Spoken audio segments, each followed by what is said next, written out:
Hey everyone! For my practicum, I'll be creating a registration workshop to help students who don't know how to register or who need a little extra help. To make this event successful, I would need to become a better organizational analysis so that I'm more culturally competent. I'll also use the student development theory. This will be helpful in my future career as well.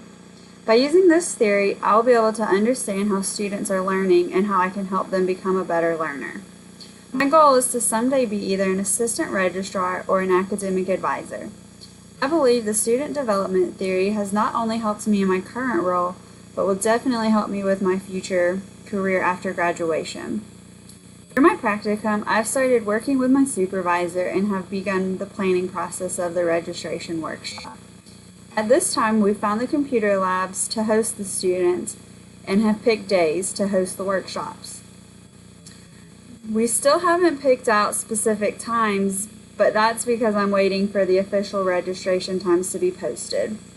Once those are posted, I'll be sending out an email to advisors asking them for their help with the workshop. I'm excited to really get started and make this workshop successful.